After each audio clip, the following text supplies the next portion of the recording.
Hey everybody, welcome to episode 8 of Embodied Torah. I am Zev Bannett. And I'm Ariella Anushi.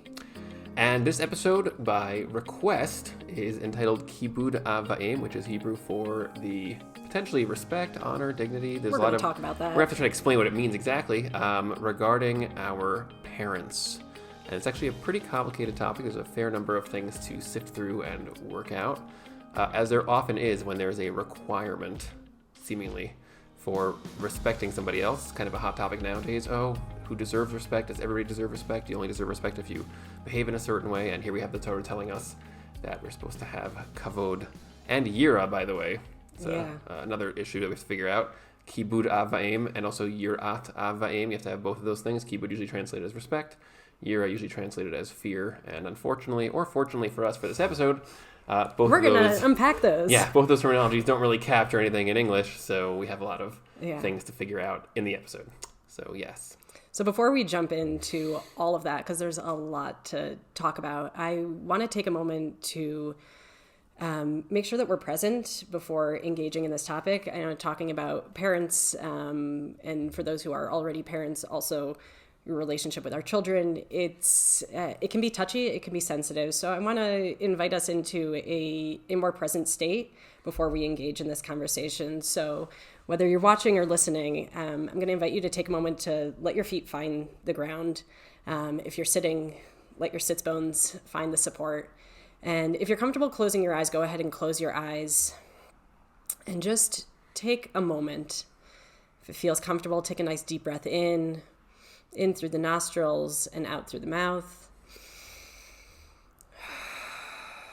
Feeling the weight and inviting the weight of your body to settle towards the earth, towards the support of the ground beneath you.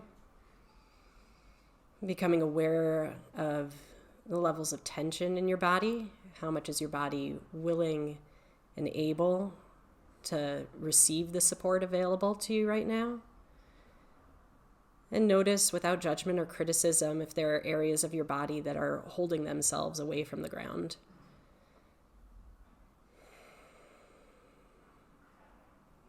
And allow yourself a moment to notice your breath. Maybe you're holding it, maybe it's flowing, maybe it's shallow, maybe it's labored. First, just notice its presence. Allow yourself to notice the rhythm of your breath. Becoming aware of the subtle pauses in between.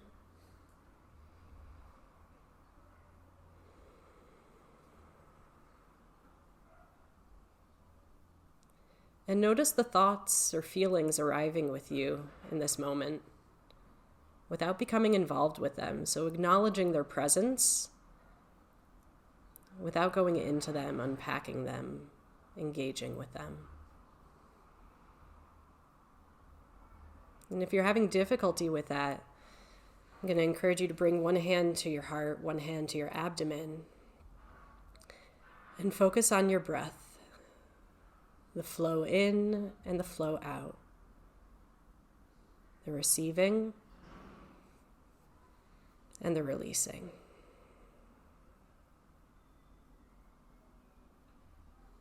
The breath always inviting us into the present moment.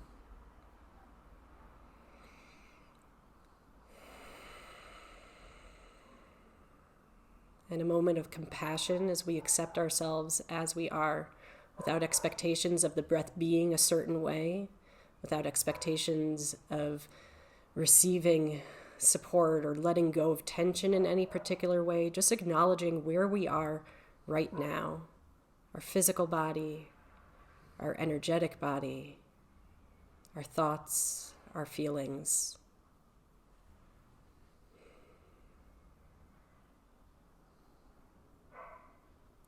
And if it feels comfortable, allow a gentle widening through your lips, through the corners of your eyes, gently widening towards your ears. Maybe even allowing the throat to widen. Yes, it's a subtle smile.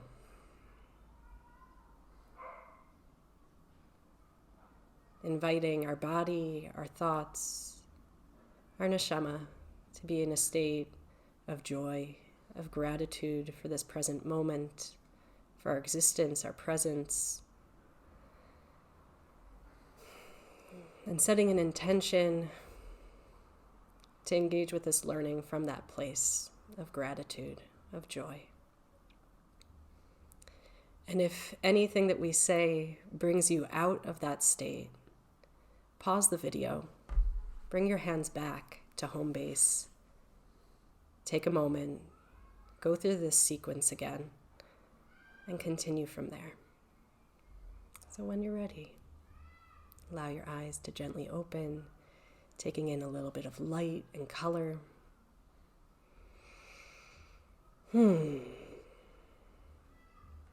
So hypnotic. I think you should be a therapist or something. Maybe. For those who don't know, by the way, think about Ariella it. is a therapist, a yoga therapist. If you're curious, if you haven't watched any of the previous videos. So that was probably super important for setting the foundation for this topic, as you mentioned, Ariella, because obviously, on the one hand, our parents were kind of used to them because we've always had them to a certain degree, meaning they're just there. They're like ornaments in a certain way. And by ornaments, I mean things that fade into the background in certain ways that we might not even realize because they're just... We take them for granted. Yeah, they're just the backdrop of our lives in many ways. And yet, at the same time, there are aspects of our parents that are very prominently featured in our lives that usually bother us. So you have the situation where most of the parent experience, that which is really just a person, is in the background. And then the parts that are not in the background are the parts that are difficult. And then you just kind of have this difficult combination of things regarding this particular ornament. Yeah. And so that's why this is obviously, in some ways, for some people, it could be like a very easy topic because it's like, well, I don't really think about my parents that much because there's so much of that first aspect. And there are some people, it's like, this is a terribly difficult topic because my parents are a source of tremendous pain in my life or struggle. People often don't feel that their parents deserve the respect that the Torah is asking of us. And the reason that I set it up that way with the background and the foreground is because if you've seen some of these episodes already, then you know that one of the background themes of the Torah is this concept of the Eitz Hadas Tov Hara, the tree of knowledge of good and evil. And what that tree basically does is it makes us capable of taking different things in our lives and putting some of them in the background. What we call taking things for granted is not a given, just it happens because of this functionality that we have because of that tree. And then other parts are in the foreground, and then we create very, very difficult experiences of life as a result of these distortions that we embed in our perceptual framework. And so with all the Torah that we're trying to share here and the practices and ideas and embodiment, it's about trying to heal that. And this area is particularly rife with these types of issues simply because of the structure I just described. It's such a deeply embedded area that it just inherently filled with these distortions. Absolutely. So Rav Zev, how about you start off by kind of, giving us a picture of what the Torah commandment of kibud av v'em and some of the halachic implications of this mitzvah, of this commandment, this obligation, this opportunity, and I think that's probably a more familiar area that we can start off with, and then we'll open it up. Okay, so you'll have to probably stop me at some point. I will. I'll go on a train, and the train will just keep on running. So there really are two different words that Torah uses for this mitzvah, and one is the word of Yira that I mentioned earlier. The other one is kavod, and basically the underlying meaning kind of both those words sets the tone for the whole set of halachos here, and they're both really deeply related to what we just described in terms of this discrepancy that we have with how we view our parents. Yira basically means an awareness of the presence of another self in a way that's overwhelming. In other words, the reason why Yira is often associated with fear is because when there is another presence that is there, that is overwhelmingly intense for us, that we personally feel erased somewhat by that presence, so then that's a terrifying experience, and that's called Yira. And so Yira in general is associated with the awareness of the self. In other words, in our case, so you're a neshama that is shining through this body. If a person, God forbid, suddenly be dead, then the self is not there anymore, the neshama is not there. There is no longer an awareness of that presence. In fact, there's a hole there where you sense the presence is missing. So yira from the language of ra'ah, being able to see. So there is a me, there's a you, I'm seeing someone else. Exactly. And being overwhelmed by their presence. Right. Yeah. And it's actually it's supposed to be an active process, which is why it's not really ri'iyah, it's yira, because the yud at the beginning is always signifies like I'm going to do this. It's why it's a future in grammatically it works that way. The yud at the beginning of a word means will go and do this thing. So yira means I'm going to now go and actively try to see, meaning because when you're passively seeing, you're just receiving in your eyes, light beam, like photons essentially. So you're seeing passively, but when you're actively trying to see something, what you're doing is you're trying to see something which is right. You're seeing something which is almost like not visible, and you're trying to now uncover it. So the neshama side is actually not visible, but you're trying to see it anyway. And so it's basically I'm trying to, and we do see it, like we're seeing each other right now. So that's one piece. Is to actually try to see your parents and to see them in that way. And that's so. With this explanation, why are we so used to translating it as fear? So I have lots of thoughts, but I want to hear. There's a lot of answers to that. Yeah. The question is also who the we is. So if the we is the we of today, yes. or let's say the we of 20 years ago. So 20 years ago, it was super given and popular that the word Yira means fear. Right. And then there started coming out like different writers and essays who were a lot of them, at least in the American community, were Talmidim students of Rav Soloveitchik who had all these discussions about how it means something more than that. And then you kind of watch this process, right? It means awe, but the irony is that if you actually look at Mesilat Yesharim, the Ramchal's books from a few hundred years ago, so he describes that there's 3 layers to Yira, and the first one is Yirat HaOnesh, which is basically fear of consequence, where somebody else could catch you doing something. There's someone else there, and what that means is, what does it mean for me getting caught? Then there's Yirat HaRomimut, which is basically the awareness of the presence of another person, is that you're now in awe of their, and again, you can have that with anybody, because when you really ponder that there's a neshama here, it's like, yeah. And then the last one is Yirat HaChet, which is basically where your awareness of the presence of the other self is now balanced with you to some degree, and then instead of it being overwhelming that you're just blown away by it, but it's overwhelming in the sense that you want to align yourself with it. In other words, it's significant in your life to the degree that you now want to be in harmony with it and not deviate from it. So, I've heard an explanation in the name of Rav Kook that it's experiencing you've experienced closeness and there's a fear of losing that closeness. Yeah, that's closely related to that to that third one. Exactly. Yeah. So that's like that's kind of like a little bit of like a background, I guess. Like why today it's still viewed the way that it.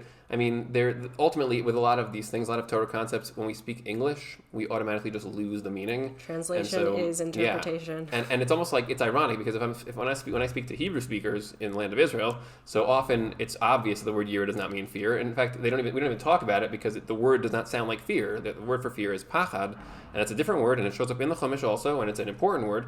But it doesn't mean fear, and so when you speak in Hebrew, you just naturally, well, I'm not saying fear, so why would you think that I mean that? But in English, so there's so many examples of meanings that are simply lost in translation, literally, and those meanings are now in the background, and that one thing is up here, and suddenly you spend like years deprogramming people from these kinds of things, and it just never really meant fear in any simple way. And by the way, even the concept of fear needs to be unpacked. Like what is fear, and why are we afraid of certain things, and what does it mean to be afraid? So I don't think we need to do that now. We're gonna save that for another episode. The train is running. We're gonna switch back to our rail of kibud ava'im. Yes. So Yira, we have a little bit of a clearer understanding of what Yira is. So let's talk about kavod. Right. By the way, the Yira pasuk shows up in this past week's parsha, if I'm not mistaken. Ishimo v'aviv tirao. So a person is supposed to have Yira of their parents. And then it says in Parshat Yitro, which is the Aseret HaDibrot, Kabed et avicha ve'et imecha, and that's the language of kavod. So that word is from the language of kvedut, which means heaviness.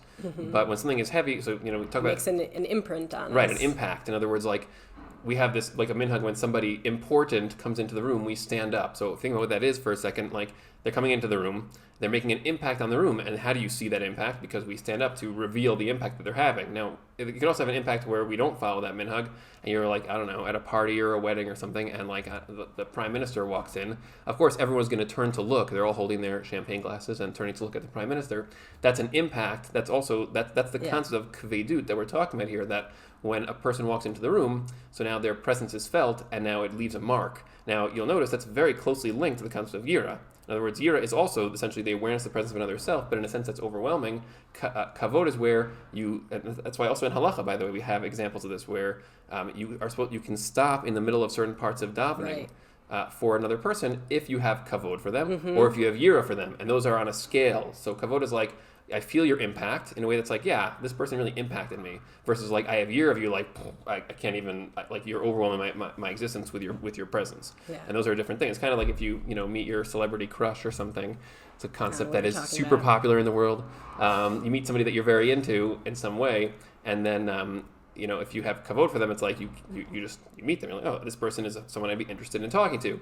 If you have Yira of them, it's like you can't speak. Yeah. You're literally unable to talk. Yeah. So those are good analogies for the ideas of those words, at least. So if when we focus in on kibud avaim, tachlis, what were we talking about? I know that there's a minhag to not sit in your father's chair at the table. That's a halacha actually in the Shulchan Aruch. Not a minhag, a halacha. Yeah. So what else are some of the halachot that we're talking about that really show us the roadmap of how to express this kavod to our parents? I mean, there's a lot of different examples of things like serving your parents food or not calling them by their first names, because that's like it's too close. In other words, when there's someone who has an impact on you, so there's inherently a certain distance that's created by that because you're an object in a certain way and they're a subject. So whenever you violate the limitations that the Torah and the halacha imposes that create that distance, so then you're basically you're violating kibud avaim. So those are the kinds of examples of those types of technical things that you could do. There's also examples of things like if your parent embarrasses you in public in a certain situation, like depending on what the situation is, you have to not respond, or you can not embarrassing them in public. Or there's even an example in the Shulchan Aruch of a case where your father takes a huge amount of money and of yours and throws it into the ocean. Well, what do you do when before versus after? So these are all kinds of examples of we have to submit. There's a certain hierarchy dynamic here. In other words, whereas we often like to think about our lives and our relationships as very much on the same level with everybody around us, we're all equal, we're all special. There are contexts in which hierarchy does exist, and one of them, obviously, is contexts like when you have a boss or something, and that has a particular purpose to it, right? Like he has certain vision, you have certain talents. So here, it's not about that positioning. It's about your parents are in a certain way above you because they did something that you were completely the recipient of. You're totally an object in that sense, and they're totally the subject. And so that creates a hierarchical dynamic implicitly. And so that's really where all this stems from. You can't look at your parents. You can have some level of equality with your parents in other ways, but overall, the halacha is built around the assumption and the principle that you are hierarchically below that. Right. So let's take this understanding of the hierarchy of the parents and their impact on us, right? So when we reframe kaved et avicha ve'et imecha, instead of saying respect your mother and father, your father and your mother, impact of your father and mother. Right. It's a statement. It's not. It switches it from. I mean, the feeling that I have when I make that mental translatory shift, that shift in translation it's almost a shift from responsibility to opportunity. For sure, yeah. That all of a sudden it's, wait, this is a statement of fact. There is an impact that our parents have on us. Right. Fact. And there are all sorts of halachot of how to manifest this, right. but in relation to the parent, but there's also this opportunity within ourselves of how are we engaging with this impact, right? How are we relating to the reality that our parents have probably the biggest impact on our lives. First, on just a genetic level, who we are, what our body is made up of, what kind of characteristics we have, and what kind of genetic mutations we have, what kind of beliefs we're brought up with. I mean, we obviously have the ability to shift and change that, but our core beliefs and values and perspectives are so highly influenced from our parents. It's just a fact. We are incredibly impacted by our parents. Right. I mean, I think that it still is a directive. In other words, it is telling you to do something.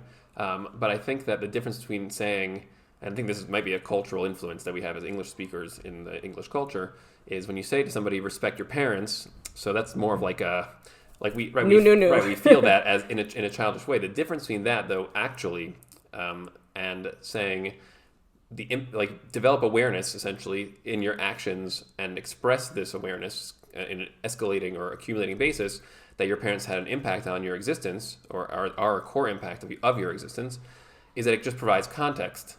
In other words, it's like the difference between having a teacher who people tell you, like when you have the teacher that like everyone say, like they constantly tell you to respect them instead of just behaving in a way that clearly shows that they are worthy of respect. Yes. But what does that mean? They're worthy of respect. It means that they're behaving in a way that creates a context in which you see there's someone here that's important for me to look at in a certain way. So it's embedded. It's context. And so that's what I think happens with this word. And I think it's exactly what you're saying, that the backdrop of who we are in many ways is of our parents. The Torah's underlying assumption, the big picture one, is that in a certain way, our parents fill every single aspect of our lives because we wouldn't be here without them. Right. In other words, that's like the core. That's the reason why there's a hierarchy, because there's plenty of people that we absorb beliefs from, and I don't say genetic results too, but you can have maybe genetic changes in your body as a result of the environment. The people we surround ourselves with, right? Absolutely, and that really does, right? Exactly. So, and in fact, the Torah looks at all of those other things as mazal. In other words, it's just the natural flow of your life that because of your circumstances, of which your parents are definitely the parent of that, because they're what started it. But those circumstances are not inherently different than other circumstances that you might have that were equally powerful. And it's crazy to say, but we all know there can be circumstances in our lives that are actually more powerful in these ways than our parents. If you go through a crazy trauma, then that can be just as imprinting as having parents. And yet we would not exist without our parents. Right. So that one piece, bottom line, right, exactly. That one little thing that I would not exist at all if my mother and my father did not have me, right? And then being able to recognize that the impact that they have on us, first of all, our existence, but as we continue to grow and evolve and grow, right? To recognize that they still have an impact on us, and we have an impact on them as well. Yeah. And that's where things start to get really interesting. We're aware of epigenetics, the traits that are passed on, and we can have genes for potential disease that don't necessarily manifest, and the inner work that we do on ourselves and on how we choose to think and function, the type of food that we choose to eat, the type of thoughts that we choose to have, the type of perspectives that we choose to maintain, nurture, grow, expand, that has a direct impact on how our genes manifest, right, in this body. It's a core Torah principle, by the way, for those who are hearing this maybe for the first time. So yeah. And it's just interesting. I want to take a step back with the word kavod, and because it means something else also.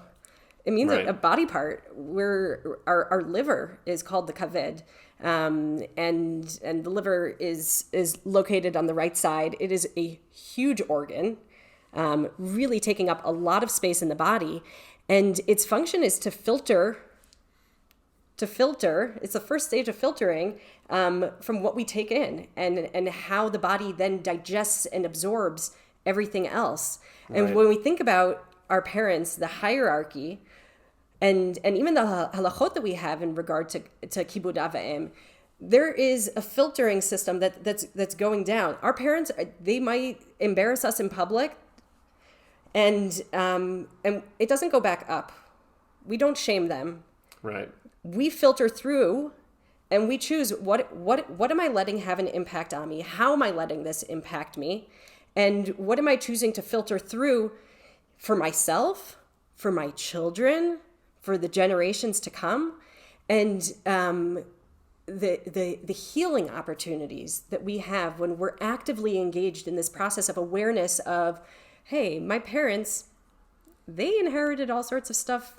They had experiences as children from their parents, from their parents, from their parents, all the way back to Gan Eden, Right. right? And we're all. This is an opportunity for us to be engaged in the process of filtering through and healing, and then it becomes this beautiful opportunity that unfortunately a lot of people want to run away from. Yeah, well, that's I think why the Torah says these things, because often we think it's like, I mean, because we encounter these ideas much more intensely, sadly, and ironically, and distortion wisely, if that's a phrase to use, when we're children. Say it with confidence. Exactly, distortion wisely. Because when we're children, so we're constantly getting told that we have to respect our parents, because, you know, children, like, you can tell them what you want, anything you want, and they have to do it. But actually, I think the struggle is far greater when you're an adult.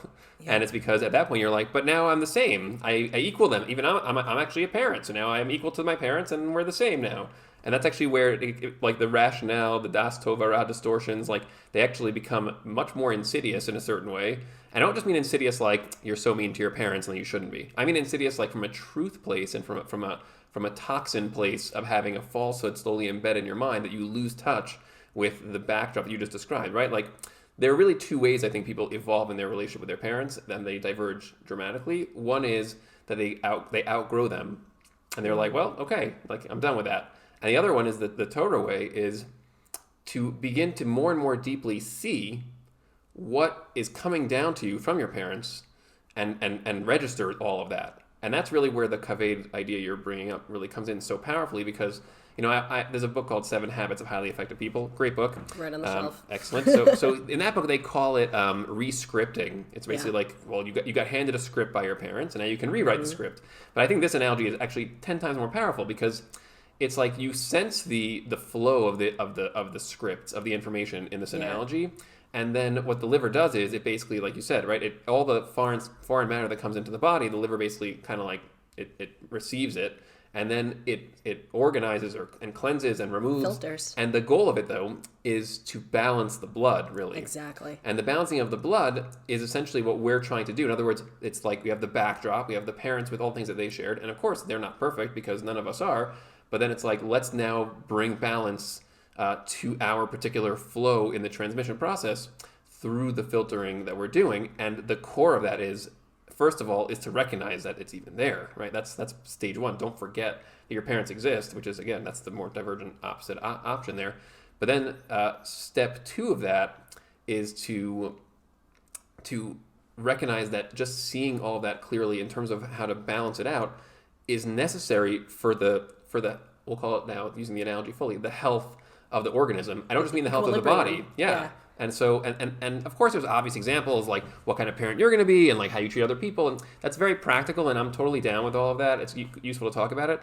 But for me, like the Kabbalah concept of the kavod is basically this idea that, it's associated with anger in Kabbalah. I was about to say. Yeah. So what's really interesting is that when we talk about, I mean, this is true in Kabbalah, in Chinese medicine, in all of the energy practices of the world, talk about the liver as when it has stagnation, when there's buildup in the liver, right, it leads to anger. Yeah.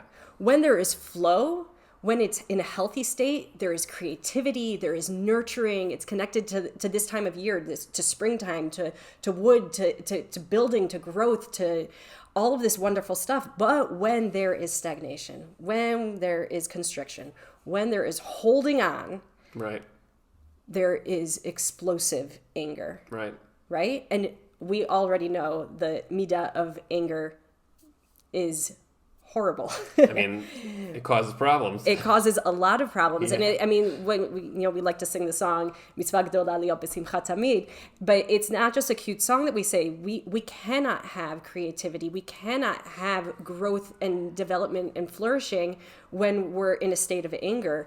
And it's so interesting that this deep connection to kaved et avicha ve'et imecha, and the thinking about the liver and thinking about the potential for anger in relation to our parents. It is so easy to go to hold on to anger from our childhood. They did this and they did that, and I'm never going to forgive them for it.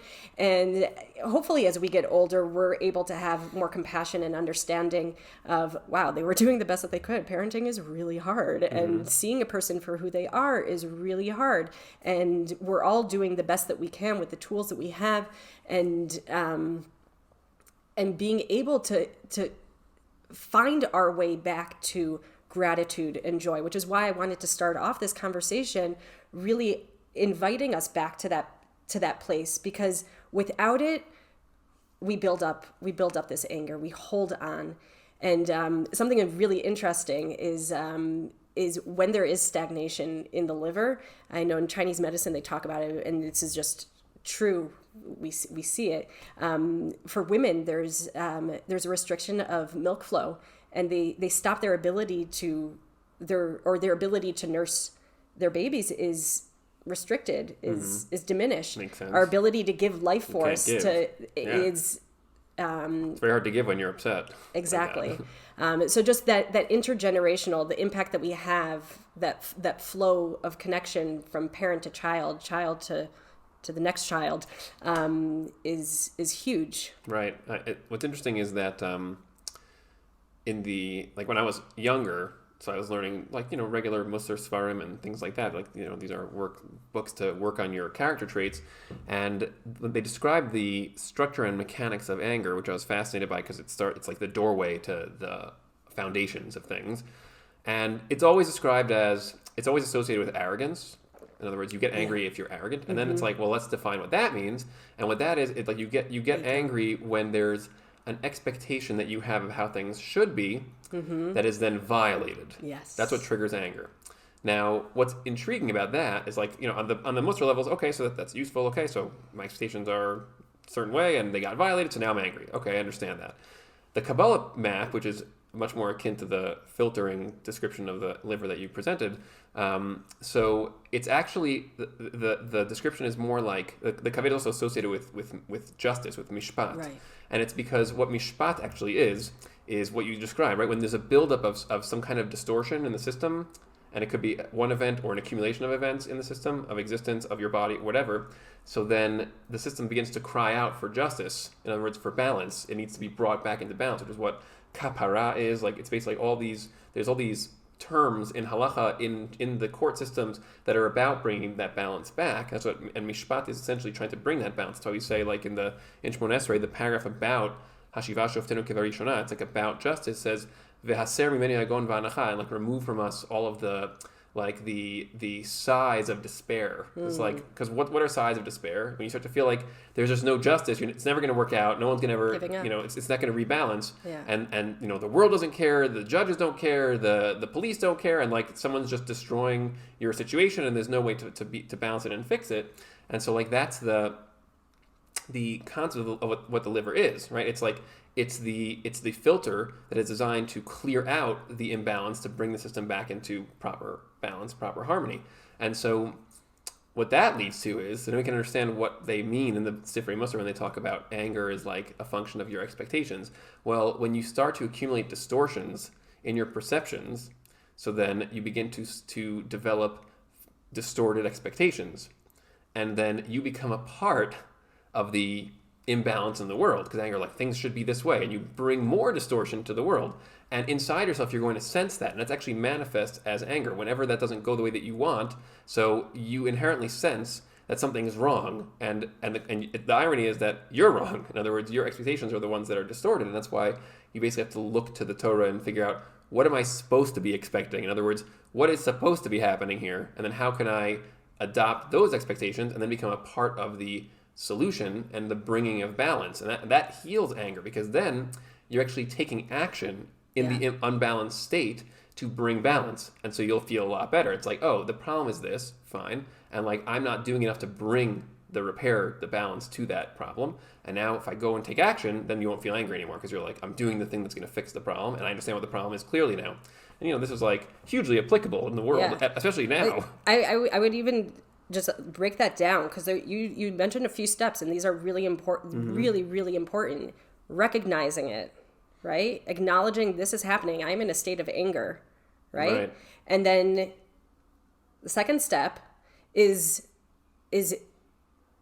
what are my expectations? Like why am I angry? What is the expectation that I have versus the expectation that and then examine what does the Torah say I should have? Or could. Right. Meaning like, well, what's the truth? I mean, the Torah's not exhorting you to do it. It's just saying, here's the map. Like you think this, and like there's a whole thing that you're not seeing. What is it that's bringing me out of balance? Exactly. And where is the roadmap? Where is the path back towards balance? Right. And the more we start, and we might just get stuck at, okay, I recognize that I'm angry and I can't figure out that second step.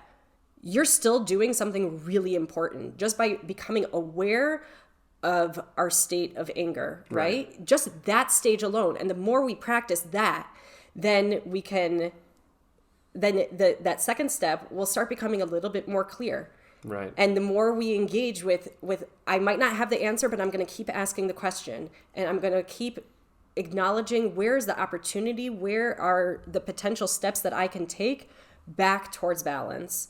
And I think that it's so important to really emphasize that we're not expected to be in a state of perfection all the time. No, of course not. Ever. I mean, yes, no, we want to have these moments, but it's not realistic. Right. And no, it's not the goal. Right. I'm saying the point of this reality is evolution, not stagnation in a perfected state. Right. That's Hashem's side of things. Hashem is the Hashem is side. perfection. He is the static, unchanging, all at once, all. We are the perfectly imperfect. Well, we're the becoming. Like he's the being, we're the becoming. Yeah. And so then when we really think about how our parents, they had their own childhood that caused them to have that led them to have their perspectives and beliefs and reactions and everything that they are. And their parents got that from somewhere, right? So when we think back, what we are dealing with has been dealt with for generations past. Right. And when we are encountering it instead of running away from it, when we're engaging with it and seeking out that path, the healing that we're doing for the neshamot, generations beyond us is tremendous. You're bringing balance to all the layers of self that are embedded underneath that. Right? Because our ancestors who are not in this world right now, they can't do that healing. But we have the opportunity to impact them. Just for those who are curious, that's referring to when we spoke earlier about seeing the invisible or the intangible, which is seeing the neshama, which is with the word Yira. The intangible self that each of us is linked. In other words, we're all really one self, and we experience ourselves in sort of like a I don't say fragmented, but like an independent type of way. But the you that you are is right now still completely fully fused and linked with all the other selves that are a part of who you are. So when we do something in the world that causes a rebalancing or a change, you can think of it almost as like everybody's attached to us with strings. And we're not even in this world ourselves. Our body is. We're currently being channeled through our body into the world. So our real self is still linked to all of that other intangible network of selves.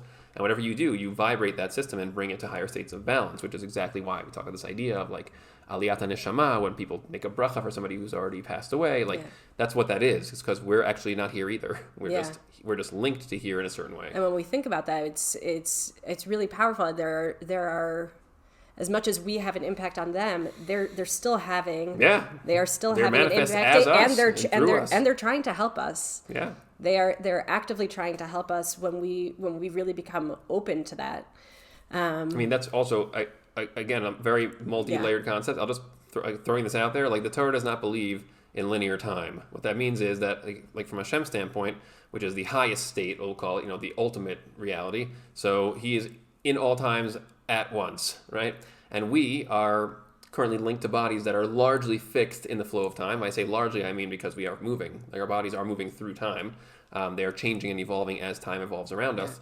But what's neat about that is that we think of the past as like somewhere back there, but it's not. In other words, like the past is, for this point in time, the past is everywhere. In other words, it's basically, it still exists. It's happening for those selves right now for them, and it's all, you can think of it as all concurrent essentially. And so what that means is that like the things that we're living now are all filled with all the energies of all the people that have been a part of that situation throughout all of time and are still essentially radiating that same dynamic. So there's a lot of wild implications of that once you start to think about what time is. I don't want to blow anybody's minds too badly right now, but like Why not? time That's itself. the whole point of you so blocks. Right. Well, like time itself is not even. We think of it as a thing that just exists, but time is not a thing. It's almost like asking what space is. Like, do we live in space? Is space a place? Like, what is space? Space is a creation. Time is a creation. A lot to say about this. Yeah, and you have said a lot about this in lots of different videos, so definitely go check out. YesOblocks.com. Subscribe, join our growing community. Kabbalah Basic series literally changed my entire life, so maybe it'll change yours also. Check it out. Yeah. Anyway, the moral of all of that, what were we talking about before that? People in the past. Yeah, right. people in the past. I wanted to say one other thing about this particular this thread, which is that there's obviously a lot of different types of struggles that we have with our parents and as parents. I think that the reason why the anger element and anger example is super crucial is because one of the unfortunate recurring problems in every single parent-child setting is the development and then the reinforcement of particular patterns of expectations that are not met and anger responses. In other words, and that's true also between spouses, obviously, but the reason why the parental one is actually, I think, harder to fix. With spouses, it's like, okay, so you develop a bad pattern. How does the pattern work? One person behaves in a way that is not the way the other person expects, like people to behave. Right. And usually it's something benign, right? It's like a person maybe is too aggressive or too quiet, and another person like wants to accept them as they are because we just got married. But then it's like you realize over time, you can't, as much as you try to accept it, you still are like deeply wired to expect something else. And then you get more and more aggravated. And then the other person starts to feel like, well, why are you always getting aggravated? And then they get aggravated at you. And it creates this escalation. So with spouses, because it starts like when you're relatively aware, you have more of a chance of like digging into that and like sifting it out and hopefully cleansing it. With parents, super difficult because it's like it literally started when you were 5. And, parents obviously have many expectations of their kids, not just because they're thoughtful. It's like it's just because parents are like, I expect my house to not be like a giant disaster zone. I don't know why I expect that, but I just do, and now I shove it onto you, my 5-year-old child. So like, and then that develops into escalated, multi-layered, accumulated expectations that are violated again and again, and a child who feels constantly like they're being essentially negated in different ways, and they get angry, and the parent gets angry back, and then once the kid gets older, that mutates into like super toxic reciprocal anger, and it's on both sides. But as the ones who are now we're talking about, the child trying to do the kavod filtering dynamic with parents. That's like where I think a lot of the most difficult work is to like figure out, okay, so my parents, you could even do it, you should do it by looking at what bothers you now about your parents. It's like, because that's where the roots are. In other words, you go look at that, those are the branches that lead to the roots. And it's like, okay, this is the area where I need to like learn to see my parents more clearly. This is the area where I need to think to myself, wait, my father is a super clean guy. So it's like, okay, so I need to like learn to see underneath like what that is and like why he's like that and where that came from, so I can give context. And then I have the bigger picture of who my dad is, and then I can of course, learn from that to be a better cleaner or vacuumer or whatever. But more deeply, like when it bothers me that he's doing that, and he's like, it's something which disturbs my life when he calls me out for if I'm not as clean as him. So then it's like, okay, so now I need to like learn to access like what's underneath my anger there, right, and try to see him more clearly, and then contextualize what I'm feeling to undo all that damage. That's real self-therapy. I mean, that's a powerful thing to do if you can do it. Yeah, I think you're making a really important point that it's not just about what our parents are receiving from us, but what opportunities we have to heal ourselves. Yeah. And it's an interesting phenomenon that I became aware of already as a teenager, that there are some people who not just had not ideal parents, but really parents who did horrible things. And it's important to acknowledge that there are situations that are really beyond, just beyond what anyone should ever experience. And there are people who receive psak halacha that they are not chayav in this mitzvah of kibud av va'em. And I think it's important and valuable to bring this up and offer the opportunity to distinguish between the halachot of kibud avaim, serving them food and not sitting in their chair, and all these things that demonstrate this level of respect, and the inner deep work of the opportunity of recognizing the impact that they have, because there's like you said, there's tremendous healing. It's therapy when we can for ourselves acknowledge, see them, and acknowledge the impact that they had on us, l'tov v'lera, right, and sift through and filter through, because if we aren't engaged in that process of filtering through, whether we want it or not, not only are we not going to heal, but whether we want to or not, we're passing it on. Yeah. And whether we're going to the other extreme, we're still passing on the root of what caused that behavior to begin with. Right. And it's so easy to disassociate, to shut out, to shut off. But that's not what the Torah wants from us. Right. And there's no escape. As hard as it is to hear that. Yeah. There really is there's no other way through except through. Yeah. That's pretty much the rule of thumb here. And for any listeners or viewers who have had experiences like that, I just want to encourage you to seek out the support if you haven't already. Talk therapy is incredibly valuable, but also somatic therapy, because we are more than just our mind, and our body carries it. Our liver carries that anger, and when we can engage through the Torah map, through our wisdom, our body, our neshama, and there's just healing. And when we can reframe it, it's not something that I owe them. It's something that is available to me, as the radiant, vibrant neshama that's that we are. The hardest part when you think of it as something you owe to them, it just becomes categorized as part of the problem, because the problem really is there. Yeah. Like the mechanics of that issue are that we fundamentally expected again and again and again our parents to be something that they weren't able to be. And the thing about life in its current form, the Olam Hazeh, Das Tovara, Tree of Knowledge of Good and Evil, distortion world, is that each of us has tons and tons and tons of distortions. And it's like, that's, like in the Kabbalah writings, it's like, it's mostly distortions. That's like the way it's described. And like, we have to like literally constantly clean and constantly take out the trash and like recycle the trash inside of ourselves to make it cleansed and good. And so, right. And that's something which, like, obviously we have an easier time looking outward at the people in our lives and finding their flaws, and a hard time looking at ourselves and seeing our flaws. But with this case, with parents, it's so much harder than that, because it's like we really, really, really deeply intuit and believe on a perceptual level that our parents were supposed to be there for us.